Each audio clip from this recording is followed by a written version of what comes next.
இன்றைக்கி நம்ம shadow house episode 3 தான் பார்க்க போகிறோம். போன எபிசோடில் எப்படி முடிச்சிருப்பாங்க, இது மாதிரி இந்த ஷேடோஸை எதுக்கு வந்து யூஸ் பண்ணிக்கிறாங்க, அதாவது இந்த லிவிங் டால்ஸை ஷேடோ எதுக்கு யூஸ் பண்ணுறாங்கன்னு சொல்லிட்டு காட்டியிருப்பாங்க. அதுக்கடுத்து இந்த எபிசோடில் பார்த்தா நம்ம எமிலிக்கு உட்காந்து பேசிக்கிட்டு இருக்கா. இன்றைக்கி எனக்கு புதுசாக நிறைய லெசன்ஸ்லாம் சொல்லிக் கொடுக்க போகிறாங்களாம். இந்த ஷேடோ ஹவுஸை பற்றி எனக்கு நிறையா தெரியாது தான், இருந்தாலும் நல்லா இருக்க போகுது அப்படின்னு சொல்லிட்டு வெளில வந்து பார்த்தா அங்கே தான் மியா பொண்ணு இருக்கா. மியா பொண்ணை பார்த்தோன்னே இவளுக்கு கொஞ்சம் ஒரு பயமாக இருக்குது. ஏன்னா வந்து போன எபிசோடில் வந்து அவளோட ஷேடோ மாஸ்டரோட சேர்ந்துட்டு கோவமாக பேசியிருப்பாள், ஏதோ கோவத்தில் இருப்பாள் அப்படின்னு சொல்லிட்டு பேசாமல் நிற்க. அவள் வந்து எப்போதும் போல் ஜாலியாக பேசுகிறா. இல்லை நீ வந்து என் மேலே கோபமாக இருக்க, உனக்கு என்ன பிடிக்கலன்னு நினச்சேன் அப்படிங்கிற மாதிரிலாம் எமிலிக்க சொல்ல அவள் சொல்கிறா, அதெல்லாம் என்னோட எமோஷன்ஸ் இல்லைப்பா, அந்த மாஸ்டர் அவங்க தான் சாராவோட எமோஷன்ஸ் தான் அதெல்லாம் அப்படிங்கிற மாதிரிலாம் பேசிகிட்டு இருக்கப்ப இவங்களோட ஹெட் வந்துடுறாங்க ரோஸ்மெரி. அவங்க வந்துட்டு சொல்கிறாங்க, வாங்க வாங்க இன்னைக்கு நம்மளுக்கு நிறைய லெசன்ஸ் இருக்குது, எமிலிக்கோக்கு வேற நம்ம இந்த வீட்டை சுற்றி காட்டணும் அப்படின்னு சொல்லிட்டு அப்படியே வீட்டை சுற்றி காட்ட ஆரம்பிக்கிறாங்க. அங்கே பார்த்தா க்ளீன் பண்ணுறதுக்கு பொருட்கள்லாம் எங்கே வைப்பாங்க, சரி உங்களுக்கு எங்கே கிளாஸ் நடக்கும் அப்படின்னு எல்லாத்தையுமே சுற்றி கட்டிட்டு இருக்காங்க. அங்கே பார்த்தா ஒரு படிக்கிட்ட கயிறு போட்டு கட்டி வச்சிருக்காங்க. ஏன் இப்படி இருக்குது அப்படின்னு சொல்லிட்டு எமிலிக்கோ கேட்க, அப்போ தான் அவங்க சொல்கிறாங்க, இது மாதிரி இது போகிற வழி வந்து லாண்ட்ரிக்கும் ஃபுட்டுக்கும் போகிற வழி தான். அங்கே வேலை பார்க்குற எல்லா மெய்ட்ஸுமே அதுவும் மொக்காடு மாதிரி போட்டுட்டு தான் வேலை பார்ப்பாங்க, அங்கே நம்மலாம் போகவே கூடாது அப்படிங்கிற மாதிரி சொல்லிட்டு மீதி அந்த பெரிய ஹாலெல்லாம் சுற்றி கட்டிகிட்டு இருக்காங்க. அங்கே பார்த்தா இன்னொரு ஒரு டோர் இருக்கும். இது என்ன இடம் அப்படின்னு கேட்டுட்டு இருக்கா. அப்போ தான் சொல்கிறாங்க, இங்கே தான் வந்து எல்லாருக்கும் முன்னாடியும் டாலையும் அவங்களோட ஷேடோ மாஸ்டரையும் அறிமுகப்படுத்தி வைப்பாங்களாம் அந்த ஷேடோ ஃபேமிலிக்கு. அந்த அறிமுகத்தில் அந்த ஷேடோவும் டாலும் எப்படி வந்து ஒருங்கிணைஞ்சு செயல்படுறாங்க அப்படின்னு ஒரு டெஸ்ட் மாதிரி வைப்பாங்களாம். அதில் பாஸ் ஆனால் அந்த ஷேடோ வந்து அடல்ட் ஆயிடுவாங்க, பெரியவங்களாயிருவாங்களாம் அப்படிங்கிற மாதிரிலாம் சொல்லிட்டு இருக்கப்ப எமிலிக்கே கேட்குறா, அப்படி அதில் ஃபெயில் ஆகிட்டா என்ன ஆயிரும் அப்படிங்கிற மாதிரி கேட்டால் இவங்க வந்து அதை பற்றி பேசக்கூடாது, அதை பற்றிலாம் நம்ம யோசிக்கக்கூடாது அப்படின்னு சொல்லிட்டு பேசிகிட்டு இருக்காங்க. அப்போ பார்த்தா பெல் அடிக்குது. ஐயோ என்ன பெல் அடிக்குது அப்படின்னு பார்த்தா இது வந்து எமர்ஜென்சி பெல்லாம், ஏதோ முக்கியமான வேலை, வாங்க சீக்கிரம் போகலாம் அப்படின்னு சொல்லிட்டு இவங்க எல்லாரும் கிளம்புறாங்க. இப்போ இவங்க எல்லாரும் வேக வேகமாக ஓடிக்கிட்டு இருக்காங்க, என்னாச்சுன்னு சொல்லிட்டு. அப்போ தான் அவங்க சொல்லிக்கிட்டு இருக்காங்க, ஏதோ பெரிய பேய் மாதிரி வந்திருக்கு, அதாவது பேந்தம் அப்படிங்கிற மாதிரி சொல்கிறாங்க. எம்லிக்க கேட்டுக்கிட்டு இருக்கா, என்னது அது அப்படின்னு சொன்னால், இது மாதிரி இவங்க கறியெல்லாம் சுத்தம் பண்ணுவாங்க தெரியுமா, அப்படி இப்படி பிடிச்சிருக்குமே அங்கங்கே கறியா, அப்படி இவங்க க்ளீன் பண்ணாமல் விட்டுட்டா அதெல்லாம் ஒன்றா சேர்ந்து நகர ஆரம்பிச்சிருமா, அதுதான் அந்த பேந்தம், அதுதான் அந்த பேய் மாதிரி. ஓடி வந்து பார்த்தா இவ்வளோ பெருசுக்கு நின்றுக்கிட்டு இருக்கு. எல்லாரும் பயந்து போய் நின்றுக்கிட்டு இருக்காங்க. ஐயோ இப்போ நம்ம என்ன பண்ண போகிறோம் அப்படின்னு சொல்லிட்டு. இதுக்கு வந்து இன்னொரு டீம் வருமா, அவங்க தான் வந்து பார்த்துக்கணும் அப்படின்னு சொல்லிட்டு இவங்க நின்றுட்டு இருக்காங்க. இந்த பொண்ணு தான் இவ தான் வந்து ஃபஸ்ட்டு ஹீரோயினை பார்த்து முறைச்சிருப்பாள், அந்த பொண்ணு தான் இவ வந்து தான் அந்த டீமுக்கு ஹெட். அவள் கூட்டிட்டு வந்திருக்கா, எல்லாரையும் சுத்தியில் வச்சு அடிக்க சொல்கிறா அந்த பேந்தம்மா. அவங்க எல்லாரும் ஒன்றா சேர்ந்து அடிச்சிட்டு இருக்காங்க. அதை பார்த்தா குட்டி குட்டியாக பிரிஞ்சு சலந்து மாதிரி ஓட ஆரம்பிச்சிருது. இவங்க டீமை தாண்டி தான் ஓடிட்டு இருக்கோம். அந்த பொண்ணு சரியான கோவக்கார பொண்ணு, இந்த டீமை பிடிச்சி திட்டுறா, நீங்கள் சரியான வேஸ்ட்டு ஓடிக்கிட்டு இருக்க, அதை பிடிக்காம இருக்கீங்க அப்படிங்கிற மாதிரிலாம் திட்டுறப்ப நம்ம மியா தான் எமிலிக்கோ இழுத்துட்டு ஓடுறா, அதை போய் அடிக்கணும்னு சொல்லிட்டு. ஒன்றா அது ஒரு ரூமுக்குள்ளே போயிருது. ஐயோ எங்கே போயிருக்குன்னே தெரியலையே அப்படின்னு சொல்லிட்டு சுற்றி சுற்றி பார்த்துட்டு இருக்காங்க. அப்போ தான் எமிலிக்கோ சொல்கிறா, இந்த ஃபோட்டோ பின்னாடி இருக்கலாம், நான் வேணா தள்ளுறேன், நீ வெளில வந்தோன்னே அடிச்சிரு அப்படின்னு சொல்லிட்டு இப்போ போகலான்னு இருக்கிறப்ப அப்படியே அவங்களுக்கு பின்னாடியே ரோஸும் லூவும் வந்துடுறாங்க. ரோஸ் வந்து பார்க்குறப்ப எமிலிக்கு பின்னாடி இன்னொரு இந்த கறி மாதிரி இருக்குது, அது வந்து அவளை பிடிக்கலான்னு வரப்ப குறுக்கையில் இவ வந்துடுறா. இப்போ ரோஸ் மூஞ்செல்லாம் அது பிடிச்சி அப்படியே முக்கிய ஆரம்பிச்சிருது. அந்த ஃபோட்டோ பின்னாடி இருக்கிறதும் அவள் மண்டையில் வந்து பிடிச்சிக்குது. அவ்வளோதான், பார்த்தா அது அப்படியே ஒரு செலந்தி மாதிரி எந்திரிச்சு நிற்குது. இவள் உடம்பு வச்சுக்கிட்டு இவங்களால ஒன்றுமே பண்ண முடியல. விறுவிறுன்னு ஓடி போய் அது செவுத்து மேலே மூளையிலே ஏறிக்கிச்சு. இப்போ அவள் வந்து அங்கே தொங்குட்டானா அப்படியே செத்து போயிடுவா. அதனால மியா என்ன பண்ணுறா, கீழே போயிட்டு காலை பிடிச்சிக்கிறா. அவள் வந்து போட்டு உதச்சிக்கிட்டு இருக்கா மியாவை, என் மூச்சில் காயமாட்டுச்சுன்னா விட்டுருவோம் உன்னைய, பேசாமல் இருடின்னு அவள் கத்திக்கிட்டு இருக்கா. அவளாம் உதச்சிக்கிட்டே இருக்கா. இப்போ வந்து லூவும் எம்லிக்கும் தான் பார்த்துட்டு இருக்காங்க, நம்ம என்ன பண்ணுறது அப்படின்னு சொல்லிட்டு. அப்போ தான் மேனுவலில் நான் ஒன்று படித்தேன் அப்படின்னு சொல்லிட்டு இந்த லூ பொண்ணு என்ன பண்ணுறா, தண்ணி வந்து ஸ்ப்ரே பண்ணுறா அது மேலே. பார்த்தா அப்படியே அது கொட்ட ஆரம்பிக்குது. இதுதான் ஒரு வீக்னஸ் இதுக்கு அப்படின்னு சொல்லிட்டு பார்த்தா இவளுக்கு எட்ட மாட்டேது, அது எவ்வளோ பெருசாக இருக்குது, இந்த ஸ்ப்ரே வந்து போக மாட்டேது. அப்போ தான் இவ சொல்லிட்டு இருக்கா, எம்லிக்கோ நான் வேணா போய் தண்ணி எடுத்துட்டு வரேன் பக்கெட்டில் அப்படின்னு சொல்கிறா. அதுக்கு லூ சொல்கிறா, இல்லை மணி ஆகிடும், நம்ம வந்து 2 பேரில் ஒருத்தரை தான் காப்பாற்ற முடியும், நீ சொல்லு யாரை காப்பாற்றலாம் அப்படின்னு சொல்லிட்டு எம்லிக்கோட்ட கேட்க, எம்லிக்கு அப்படியே பார்த்துட்டு இருக்கா, இது 2 பேரில் ஒருத்தர் தான் காப்பாற்றணுமா அப்படின்னு சொல்லிட்டு இவ என்ன பண்ணுறா, பக்கத்தில் பூஜாடி இருக்கும்ல அதுலேருந்து தண்ணி எடுத்து பொலிச்சின்னு மேலே ஊற்றி விட்டுறா. அப்போ தான் அந்த கறியெல்லாம் அப்படியே கரைஞ்சி போயிடுது.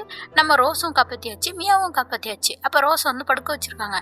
மியா வந்து சொல்லிட்டு இருக்கா, சூப்பராக வேலை பார்த்தேன்னு சொல்லிட்டு லூவும் வந்து பாராட்டுறா எமிலிக்கோவை. அப்போ தான் அங்கே பார்த்தா அந்த ரோஸ் வந்து இன்னும் சரியாகல போல, ஒரு மாதிரி பேய் பிடிச்ச மாதிரி எந்திரிக்கிறா. எந்திரிச்சு போயிட்டு அந்த அலமாரியில் போய் டங்குன்னு முட்டிகிட்டு இருக்கா, சத்தம் போட்டுக்கிட்டு. இவங்க அப்படியே குறுகுறுன்னு பார்த்துட்டு இருக்காங்க. என்னடானா இந்த கறி பிடிச்சது இல்லை, அதில் வந்து நோயா, இது வந்து ஃபர்ஸ்ட் எய்ட் டீம் வந்து பார்த்துப்பாங்க அப்படிங்கிற மாதிரி சொல்கிறாங்க. அதே மாதிரி அந்த டீம் வந்துடுறாங்க. அந்த டீம் வந்துட்டு இவளுக்கு வந்து இது மாதிரி முடியாமல் போயிட்டு நிறையா தண்ணி குடிச்சு வச்சா இவளுக்கு சரியாக போயிடும், சரி சீக்கிரம் தூக்கிட்டு வாங்க அப்படின்னு சொல்லிட்டு ரோஸை தூக்கிட்டு போயிட்டு இருக்காங்க. இதோட எமிலிக்கோட ஃபர்ஸ்ட் லெசன் முடிஞ்சிச்சு. அவள் பார்த்துட்டு இருக்கா. அந்த கரியெல்லாம் கலெக்ட் பண்ணாமல் விட்டா இதெல்லாம் நகர ஆரம்பிச்சிருமா அப்படின்ற மாதிரிலாம் பார்த்துட்டு இருக்கா. அதோட அந்த நாள் முடியுது. இப்போ எம்எல்ஏக்கோ காலையிலே எந்திரிச்சிடறா. அவள் தான் ஒரு பொம்மை செஞ்சு வச்சிருந்தால அதுக்கு குட் மார்னிங் சொல்கிறா. சொன்னோடனே அது டப்புன்னு குதிக்குது. இப்போ பார்க்குறா எப்படா குதிச்சின்னு சொல்லிட்டு கிட்டக்கு வந்து எங்கே திருப்பி குதி அப்படிங்கிற மாதிரி சொன்னால் குதிக்க மாட்டேது. என்னமோ அப்படின்னு சொல்லிட்டு இவ கிளம்பி வந்துடுறா. அதே மாதிரி மியா கேட்டுட்டு இருக்கா. நல்லா தூங்குனியா என்னாச்சு அப்படிங்கிற மாதிரிலாம் கேட்டுட்டு அப்படியே நடந்து வராங்க. இன்னைக்கு ஒரு வித்தியாசமான டெஸ்ட் இருக்குது நம்மளுக்கு, அதாவது லெசன் இருக்குது அப்படின்னு சொல்லிட்டு வந்து பார்த்தா குளிக்க வைக்க போகிறாங்க. இன்னைக்கு தான் ரொம்ப நாள் கழிச்சு தான் குளிக்க வைக்கிறாங்க.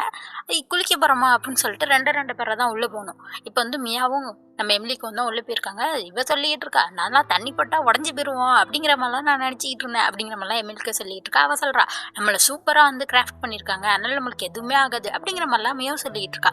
இப்படி ரெண்டு பேரும் குளிச்சிட்டு இருக்க பார்த்தா மியா உடம்பெல்லாம் காயமாக இருக்குது, என்னென்ன தெரில. அப்படியே அவங்க குளிச்சுட்டு வெளில வந்துடுறாங்க. அங்கே பார்த்தா ரோஸ்மரிக்கு உடம்பு சரியாயிட்டுல அவங்களும் வந்துடுறாங்க, லூவும் வந்துடுறாங்க. ரோஸ்மேரி கிட்ட வந்து எம்லிக்க கேட்டுட்டு இருக்கா, உங்களுக்கு உடம்பு சரியாயிட்டா, நான் பயந்து போயிட்டேன் உங்களுக்கு ஏதோ நோய் வந்துன்னு சொல்லிட்டோன்னே அப்படின்னு அவளும் சொல்கிறா.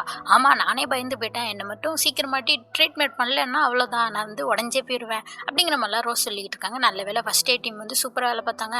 ஆனால் என்ன நான் நிறைய தண்ணி குடிக்க வேண்டியதாக இருந்துச்சுப்பா, திருப்பி எனக்கு தண்ணியே குடிக்கணும் போல இல்லை அப்படிங்கிற மாதிரிலாம் ரோஸ் சொல்லிக்கிட்டு இருக்கா. அப்படியே அன்னைக்கு நாள் முடிஞ்சுது, இது மாதிரிலாம் நடந்துச்சு அப்படின்னு சொல்லிட்டு கேட்டுக்கிட்ட நம்ம எம்லிக்கு வந்து நடந்தது எல்லாத்தையுமே சொல்லிக்கிட்டு இருக்கா. கேட்டு பார்க்குறா. அப்படியா பேந்தம்னு ஒன்று நான் கேள்விப்பட்டதே இல்லையே அப்படிங்கிற மாதிரிலாம் சொல்கிறான். இல்லை நான் வந்து ரொம்ப பேசிட்டேன்னு நினைக்கிறேன் அப்படிங்கிற மாதிரிலாம் இவன் சொல்ல. அதெல்லாம் ஒன்றும் இல்லை, சரி நான் வந்து எப்போதுமே அவன்கிட்ட சொல்லியிருக்கேனே க்ளீன் பண்ணால் ஒரு பொருள் எடுத்தேன்னா எடுத்த இடத்துல வைக்கணும்னு சொல்லிட்டு அப்படிங்கிற மாதிரி சொல்கிறா.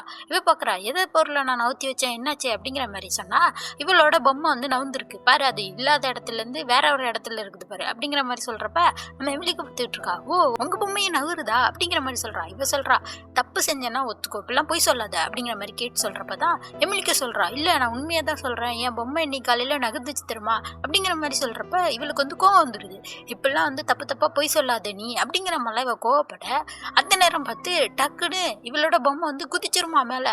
அப்படியே ரெண்டு பேரும் அதிர்ச்சியாக போகிறாங்க, எப்படா பொம்மை பறக்குதுன்னு சொல்லிட்டு. அப்போ தான் எம்லிக்க சொன்னா, நான் கூட சொன்னேன்னு சொன்னீங்களா, இப்போ பாருங்க பறக்குது அப்படிங்கிற மாதிரி கேட்டுக்கிட்டு இருக்கா. எப்படி இந்த பொம்மை பறக்குது அப்படிங்கிற மாதிரி கேட்டுட்டு இருக்கா. அப்போ தான் எம்லிக்க சொல்கிறா, நாங்களாம் லிவிங் டால் தானே, நாங்கள் எப்படி நகர்றோம், அது மாதிரி இந்த பொம்மைகளும் நகருது போல அப்படிங்கிற மாதிரி சொன்னால் இவர் சொல்கிறா, கேட்டு அப்படிலாம் கிடையாது, எங்கள் தாத்தா வந்து உங்களை உருவாக்கியிருக்காரு, அவர் உங்களுக்கு வந்து உயிர் காத்து கொடுப்பாரு, அதனாலதான் உங்களுக்கு உயிர் இருக்கு, ஆனா இப்படி பொம்மை எல்லாம் நகராது அப்படிங்கிற மாதிரி சொல்றப்பதான் இவ சொல்றா, ஒருவேளை நீங்களா இருக்கலாம், உங்களுக்கு அந்த பவர் இருக்கலாம் அப்படிங்கிற மாதிரி சொல்லிட்டு பார்த்துட்டு இருக்கப்ப எப்படி சொல்ற அப்படின்ற மாதிரி கேட்டா, இந்த எம்லிக்கு என்ன பண்ணி வச்சிருக்கா, அந்த பொம்மைக்கு வந்து இது பத்தலை, பஞ்சு பத்தலைன்னு சொல்லிட்டு இவள்கிட்ட இருந்து தானே வரும் அந்த கறியெல்லாம், அந்த கறி எடுத்து உள்ள வச்சுக்கிட்டாலாம்.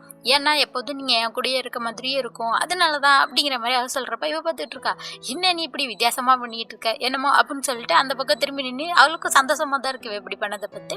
அப்புறம் மட்டி காட்டுறாங்க. இப்போ நம்ம எம்லிக்கு வந்து எழுதிட்டு இருக்கா நடந்தது எல்லாத்தையும். அப்போ தான் சொல்லிட்டு இருக்கா, இவளோட பொம்மை எப்படி நகருதுன்னா அதுக்குள்ளே தானே அந்த கேட்டோட அந்த கறி இருக்குல்ல, அதனால தான் நகருது. சொல்லப்போனால் கேட்டால அந்த கறியை வந்து நகர வைக்க முடியுது, அந்த புகை கறியெல்லாம்.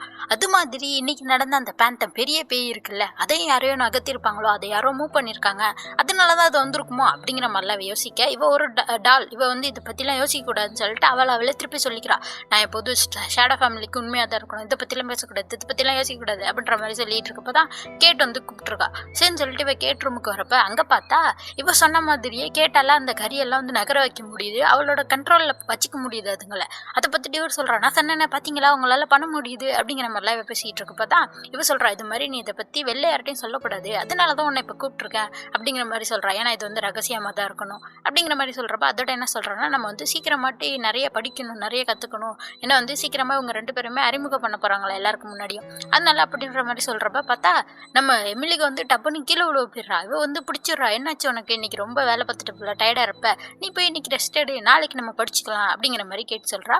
அதோட இந்த எபிசோட் முடியுது. அடுத்த எபிசோட் பார்க்கணும் மறக்காம சேனலை சப்ஸ்கிரைப் பண்ணிக்கோங்க. பை.